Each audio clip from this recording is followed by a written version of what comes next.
The Court of Public Opinion is a part of the Amateur Radio Network. The topic is Linda Sarsour. Honestly, if you were to save the feminist movement, this is the time to do it. For women who want to follow this woman, she's absolutely dangerous, because her ideology alone has to be really torn apart. Hopefully we'll have enough time to do a little of that starting now. Linda Sarsour, and this is her tweet. She's obviously a product of the left wing, okay? Right wing tries to demonize my leadership. Editing videos is their favorite pastime. That says it all right there. She's like a left wing feminist disguised as a Muslim woman. That's the best way to put it. Linda Sarsour's Muslim activist, defender of Sharia law in U.S. Just her argument alone, for anyone that's a woman, would not agree with her on one specific issue, the hijab, and then the homosexual community, who's displaying the hijab in their display, I guess, the storefronts in some parts of California. This is odd. This whole thing is odd. This is how far gone any opposition movement even would know better. They would not identify with a Muslim activist who's cloaked herself in a hijab. That's the way it is, because even here, Tariq Fatah, thank God that he laid it out. Everything she says can be all torn apart. Her argument, even for those who support Muslim community. The Muslim community does not want to align themselves with her. There's a large portion of the Muslim community won't agree with what she's doing. What she's doing is she's going to create some kind of internal debate within the Muslim community, which already is occurring. I have to believe it. Because even from this, and I'll put the links below, this was a great interview, by the way, on the channel finder at Fox Business, Tariq Fatah, who really just kind of, I don't want to repeat it because I might miss something here, but you just watch the interview where he stated he's from Canada, and there's just so many holes in her debate, okay? And I want to leave it right there for a moment, because there's more here than just that, because I want to stick to the topic of Linda Sarsour. But I really recommend you watching these videos below. Linda Sarsour started out her speech about the oppression of the Muslim community, silencing the Muslim voice. It's so opposite, because most people who want to have an intellectual debate, because she's, again, I agree, intellectually dishonest. Anyone that would want to have a healthy debate, we're not debating just the Quran. We're arguing what is going on in American politics. And saying that you want a jihad against President Trump, I wouldn't be surprised if she would be arrested for what she's doing. Wouldn't be surprised. She's doing more harm to the Muslim community than anyone else could. Or if she thinks that she's getting away with this, she can't possibly, because she's dishonest. And I want to point out something else here. Here are the facts about Linda Sarsour. She is an agent of Hamas, okay? And that's where you can get into tear up this debate. What she's using is the anti-Trump movement to push her message, which means kind of like a parasite. They attach themselves to something, and then they to make herself sound legitimate. In her speech, especially 16 years ago, there was a horrific attack on America, and in trying to pin it down that President Trump was attacking Muslims by having a travel ban. The travel ban was to protect America from terrorists in those countries. It wasn't a Muslim ban. Different story, because you can actually make the good argument here right now that we're well aware that the Muslim community is where these terrorists came from, and you can easily make that distinction by listening to other Muslim leaders. They created their terror cells within the Muslim community. Now, that's far different than a Muslim ban, because even the very Muslims would debate that this is where these cells came from. So you could identify with Hamas, Hezbollah, and then looking at what's going on right now in Israel, or what's going on the border of the Golan Heights. This is really, really going to be an interesting couple months ahead of us.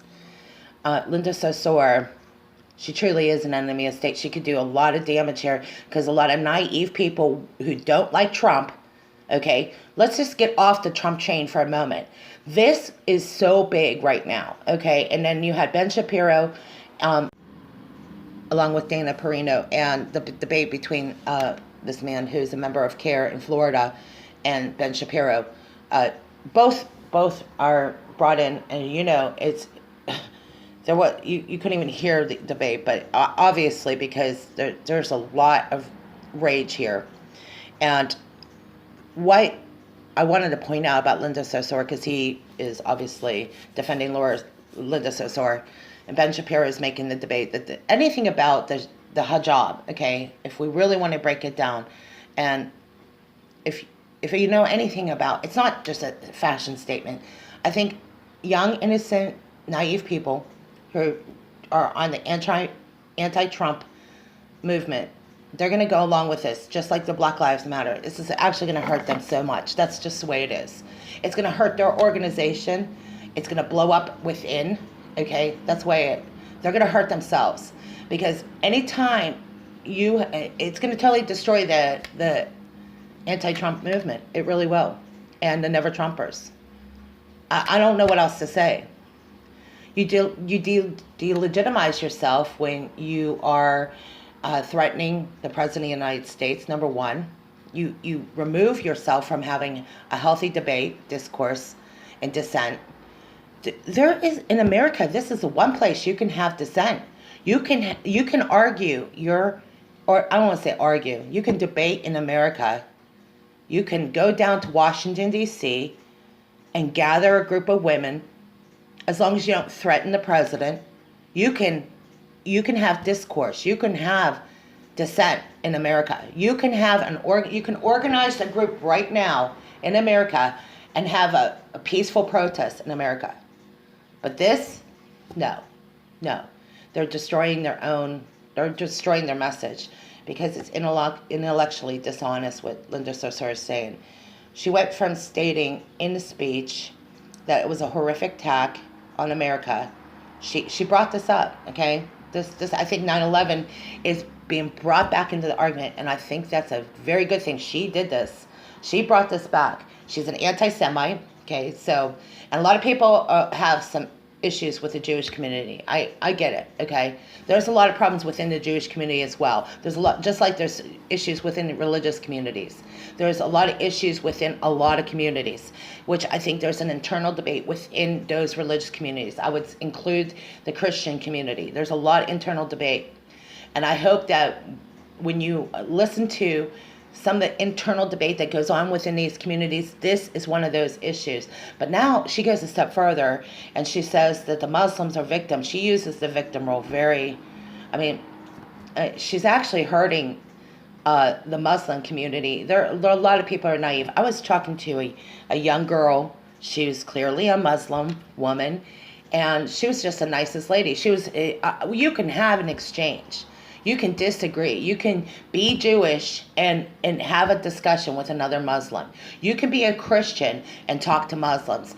They want us to believe that you can't talk to each other. That's not true. What it is they've been promoting this ideology that, and it's created the problems within their community. Okay, that's why you have Tariq Fatat stating this. I mean, he laid out an excellent case. I'm not going to restate it because I really want you to listen it to yourself. I want to listen to it again. Honestly, I really like the fact that he was laying out what I think a lot of people are saying, that she's actually done more to hurt the Muslim community. She's doing more to hurt the message of the Muslim community. And the Islamic preachers what they want is jihad, which is far different than what the average Muslim community wants. Okay, that's what I've gotten from this. They don't want jihad. That's the message of peace is not that's peace through strength, or I'm sorry, I'm not, that was the wrong word.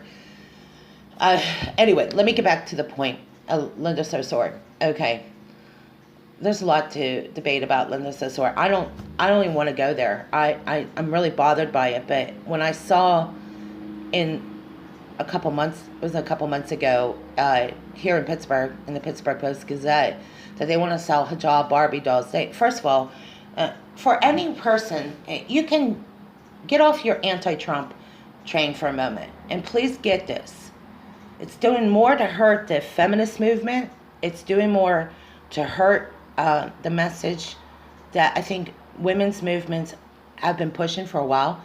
You can still go down to Washington, D.C. You can protest. You can argue. You can, I mean, this is America. This is the one place that you can still be allowed to disagree. Thank God. It's the one place that you're not going to go to jail for going down and protesting. You have to get, I think they say, what's the word for it? You have to get a permit. That's about it. You can have a protest as long as you file a permit. Okay, that's how fortunate you are to have the freedoms you are. With the idea that you're oppressed because you are, she's a Muslim activist. She's more oppressed because of the things she's doing to herself, and she's intellectually dishonest. That's just how it goes. I mean, I don't want to repeat myself here. And I wanted to also point out that we're going to have Coach Dave Daubenmire on. I look forward to having Coach Dave on. He's going to really lay out something. We were just referring to earlier about the internal debate that goes on, that I believe is going on within the Muslim community. That's why you would probably have a Shia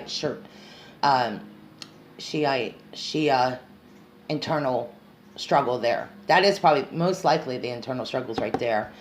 But also what's going on in the Christian church, okay, which is very divided, because it's no different than what's going on in the Muslim community. It's no different. The Christian community is going through its own, I believe, a reformation, because there are churches and there are bishops that are leaving the Catholic Church, have left the Catholic Church because of the sex crimes against children, because of legislation on homosexuality, and several other topics, life issues as well. And I believe that these religious organizations that cloak themselves in this unity message are really hurting the church. So I think not just only what's going on in the Muslim community, I believe this is happening. There is an internal struggle, no doubt that's happening also in the Christian church as well. I know that there are people left the Christian church altogether, okay, based on the epidemic and the sex crimes against children. They've left the Catholic Church. They said they had enough. They as much as you want to be a part of your organization, people want to reorganize and go somewhere else. And it's obvious. And a lot of Muslim communities don't want to support her at all. It's not a question about her representing Sharia law, because obviously there's the idea would to be topple President Trump and introduce Sharia law. Think about that. Think about what she's saying.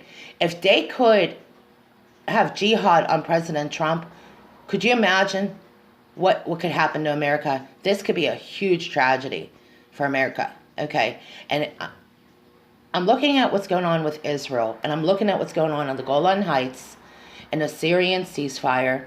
I don't believe this is going to last very long. Okay, looking at who's going to be in place to protect Syrian interests would be the Russian military right on the Golan Heights. This is something to really watch. So I didn't want to go too much into all that, but you could see that there's obviously a holy war. I believe World War III probably will be a holy war. That's what it looks to me. I'm not saying that that's a definite yes or no, but I think it's going to be a military war.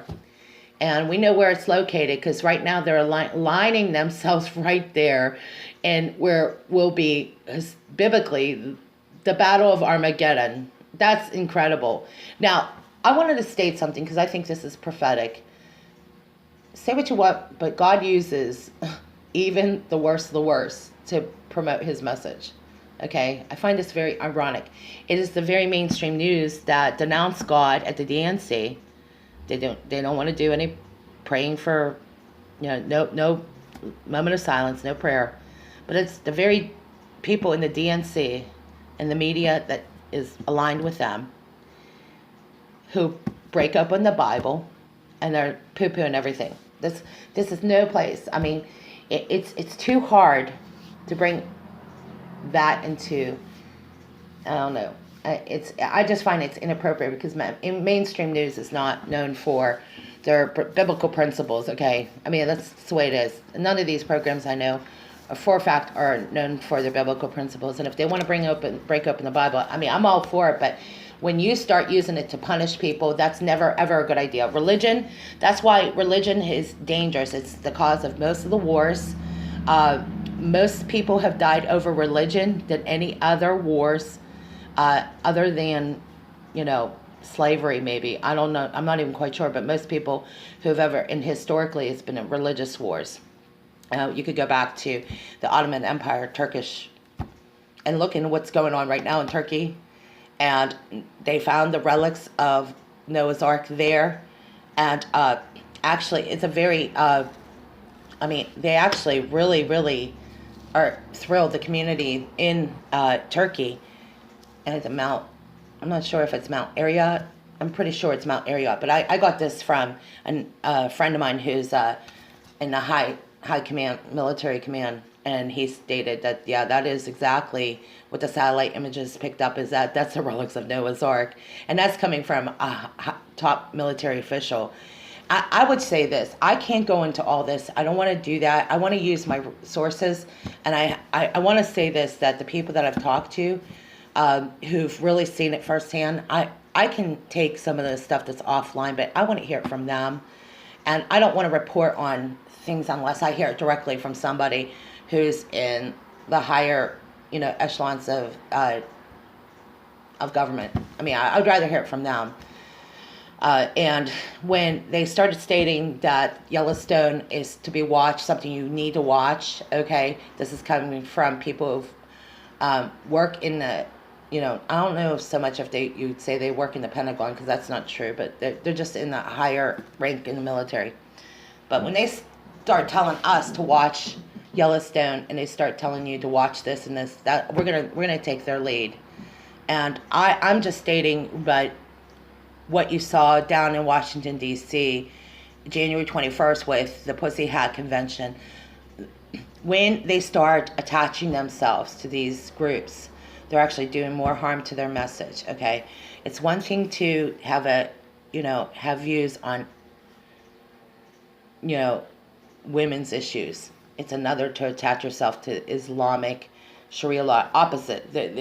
Actually, the current women's issue, under normal circumstances, would not align themselves with this.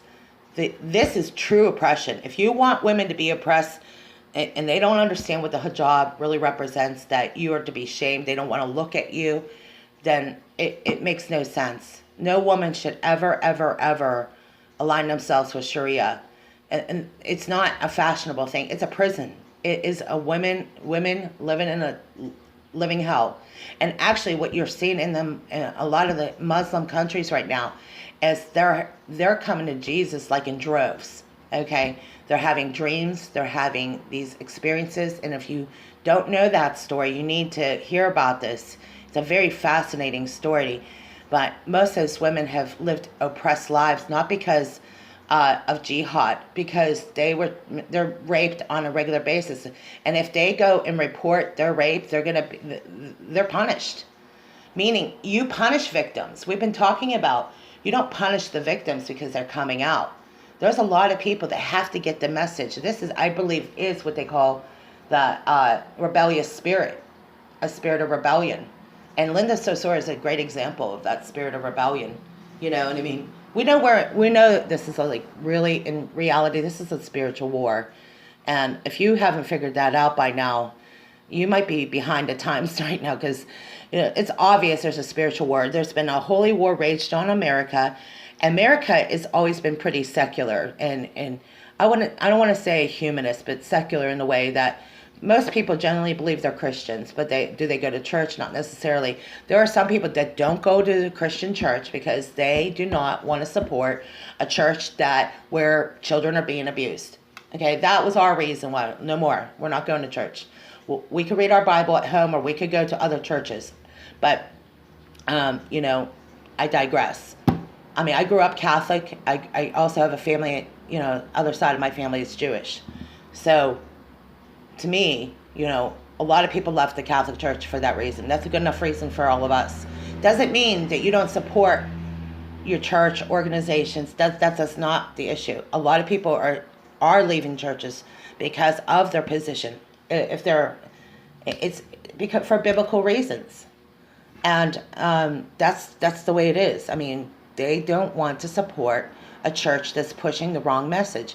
And that's why there is a different standard. And when Coach Dave can really lay it out for everyone to hear, I think you're going to want to hear Coach Dave.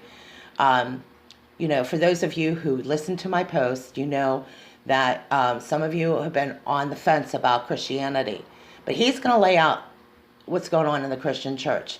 And we're going to speak to the life issues. We're going to speak to the issues. I believe today, which most people know, that we could easily see Roe versus Wade overturned. There's a couple. I like to watch prophecy news because I think there is a very interesting point to that. You can see right now where Russia is aligned on the Golan Heights. That is something to watch. I like watching these events come together, eschatology. If you really put it together, it's a very fascinating thing to watch. If you can put yourself in a position to observe and just watch what's going on. Because I was just thinking about this, a couple days ago. I think it was like 27 years ago, you could not find a headline news. Absolutely. And I was wondering, boy, I miss the days when you didn't have to watch this stuff every day now. You couldn't even find an article where United States, Russia, and China were all going to be aligned, and you'd see them all surrounded on the Israeli border. 27 years ago, you never heard of anything like this. Now it's every day. I don't mean to say this, but I miss the days when you didn't find an article. I mean, and that's coming from somebody like myself, who I searched high and low for articles. I couldn't find one article. I kind of miss those days because now it's every day, every hour, every minute. You could go on YouTube. You can go on any internet site. You can find something new going on in that region, in the Middle East. And I know a lot of people are asking this question, like, what is the woman on the beast? I like to know that too. I think you're going to look at what's going on in Saudi Arabia or Dubai. I'd say Dubai is the area to look for because there's a reference to Revelation. And if you haven't had one of those moments like, wow, the light bulb went off by now, I mean, you should. But a lot of people want to ask, like, do you think the woman on the beast, would that be United States? I actually think it's Dubai. I'm not sure. I don't want to say that for sure, but that's the monster. That is it. We've made references about some things that I found really interesting, and I'm just throwing out there. I'm not saying it's exactly true. I'm just saying this is some things that we threw out there about the volcano. They call it the sleeping dragon of all things. I mean, hey, you could call something, doesn't have any hidden meaning. I just find it's just something, a food for thought. But so we'll have Coach Dave on, and he will lay out an interesting point to what's going to happen with the Roe versus Wade. I think you're going to watch some things happen in the next couple months, probably even now, where they want to challenge the Roe versus Wade decision in 1973. So I can't wait to hear what he has to say, and I would love to interview a few more people who really have, their finger on the pulse of what's really going on in current events. That's about it, though, and I didn't think I was going to spend this much time on topics like that, but I figured I might as well since I had the tape. And we're going to leave it there, and thank you for listening to this edition of the Court of Public Opinion. The Court of Public Opinion is a part of the Amateur Radio Network. Okay, so this channel update, I wanted to give you a few minutes to kind of keep you abreast of some changes. unless since June 1st I started making some changes. But about 4 years ago, I considered moving to Haifa, Israel, and I had an open invitation to go and live and maybe even do some photography assignments to go to Haifa, Israel. And I'm definitely reconsidering this because I've been wanting to do it. And it's looking like that's going to happen maybe very soon. I'm not quite sure. I just want to put it out there. That's why I made these changes. And there were a lot of changes I needed to make, period. Anyway, and we're learning, you know. There's a lot of things that I have to really spend more time studying. And when I had this invitation, it was in 2014, almost 4 years ago, 3.5. But it was in March, and I had gone to Orlando to a prophecy conference, and one thing led to another, and I wanted to make these changes. So if you see this as the Messianic Post, that is one of the changes I'm making right now, and it's the final change. So it'll be the Messianic Post, but we'll still have the Court of Public Opinion and the Third Watch update, and probably even the field report for anyone that's wondering why I'm making all these changes. I had to do it gradually because I didn't want to make a final decision and just dump everything I've done. So I had to really kind of make sure that I can still keep what I had and do the Messianic Post. And to go to Israel, that's not really something I thought I would ever do. And that's where it's headed. So you know what the changes are. I don't want you to be surprised when you see the change to the Messianic Post. We're going to still have the Court of Public Opinion, but it's going to be the post and then the segments. And it makes a little bit more sense, brings some, brings it all back to some kind of organized fashion. So when you see the Messianic Post, you'll see also the segments, the Court of Public Opinion, Third Watch News Update. We'll reintroduce some other old programs. So those are some of the news channels. We'll follow eschatology, Bible prophecy, headline news, several different topics, and we'll also follow some news in the Middle East. And I think this will be a way better way to identify what we're trying to do, okay? And as long as we have a YouTube channel, we can do this, but I'm not sure how long this will last.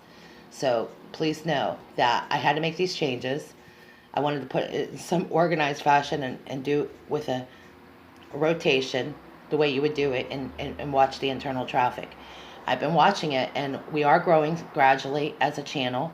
We've jumped several viewers, and I am thankful for that. I don't know if this is going to be a good change, but like I said, I always test it out first. So I would like your feedback. I would like to know what you think of the changes, if we should go back to what we originally did, because we started out as Planet Radio, which that's what I was doing, and we switched it over to the Court of Public Opinion. To me, I don't want to make this change without asking your feedback. So I'm not going to post it just yet, but it is the Messianic Post and the Court of Public Opinion, like I stated earlier. So that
sorrow you will bear, songs of joy you will sing, forget despair. Jerusalem, I will not be silent because of you.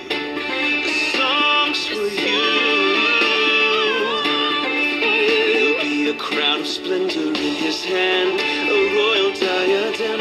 Land sings upon your land, like a groom rejoices. Oh,